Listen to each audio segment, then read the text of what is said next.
Putin और Jinping के बीच बातचीत जो है वो फेल रही। यूक्रेन के राष्ट्रपति ज़ेलेंस्की ने बहुत बड़ा दावा किया है इस बारे में कि पुतिन और जिनपिंग के बीच जो बातचीत हुई युद्ध को लेकर के, उस बातचीत का कोई नतीजा नहीं निकला, यानी कि स्ट्रेटेजी तैयार नहीं हो पाई। वहीं बेलारूस में एटमी हथियारों की तैनाती पर भी ज़ेलेंस्की ने बयान दिया कि वार्ता सफल होती तो बेलारूस में नहीं होती एटमी तैनाती। तो देखिए, यूक्रेन के राष्ट्रपति ज़ेलेंस्की लगातार अपने बयानों के जरिए ये बताने की कोशिश कर रहे हैं कि रूस का पलड़ा कमजोर है और रूस के साथ जो देश खड़े हैं वो भी कुछ खास मदद नहीं कर पा रहे। इसी कड़ी में ये बड़ा बयान दिया गया है।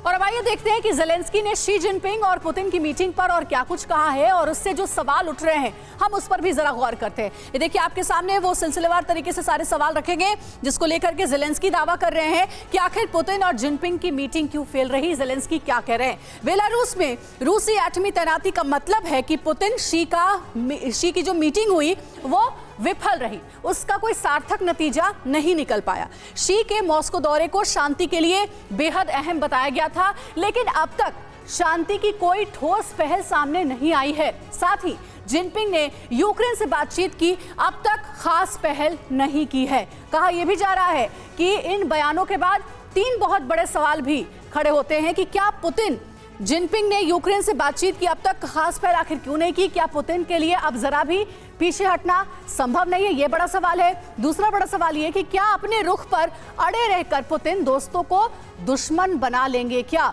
और तीसरा बड़ा सवाल ये, क्या पुतिन वॉर को लेकर खुद गलत अनुमान के शिकार हो चुके हैं?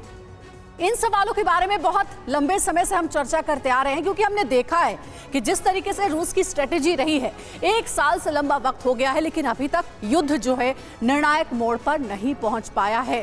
कोचर सर, क्या कारण आप समझते हैं? ज़ेलेंस्की के इन दावों में आपको कितनी हकीकत नजर आती है? क्योंकि जो तीन बड़े सवाल है जिसमें मूलतः एक सवाल है जो कि कोर सवाल है, वो ये कि क्या पुतिन की स्ट्रेटेजी यूक्रेन को लेकर के, वॉर को लेकर के फेल साबित हो रही है?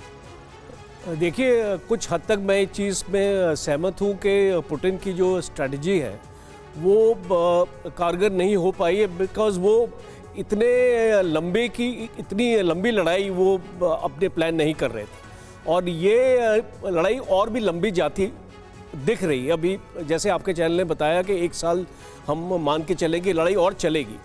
दूसरा, चाइना और जो रशिया के लीडर्स के बीच में टॉक्स जो हुई हैं, अभी शी जिनपिंग के पास कोई अलादीन का चिराग तो है नहीं कि एक दिन में नहीं, लेकिन राजन कोचर सर, बहुत क्विक इस पर मैं आपसे चाहूंगा जानना कि सिर्फ इस पैमाने पर यह नहीं बोला जा सकता ना कि बातचीत विफल रही, कि कोई ठोस प्रस्ताव वार्ता को लेकर नहीं आया। क्रेमलिन में बैठकर क्या बात हुई है, क्या नहीं हुआ है, वो ज़ेलेंस्की को थोड़ा ना बताएंगे पुतिन और शी जिनपिंग जाकर। बिल्कुल, आपने इसको सही बताया, क्योंकि ये जो भी टॉक्स होती है इसका एक ग्राउंड वर्क होता है और उसके बाद एक रोड मैप होता है, और उस रोड मैप में आपको इंस्टेंट रिजल्ट्स नहीं मिल सकते। हम सुनने में इसको ये भी आया है कि शी जिनपिंग यूक्रेन का दौरा भी कर सकते हैं। भरोसा नहीं जता पा रहे हैं, और जिनपिंग और पुतिन में मुलाकात तो हुई, मध्यस्थता की बात भी हुई होगी, लेकिन वो भरोसा उस लेवल तक नहीं पहुंच पाया।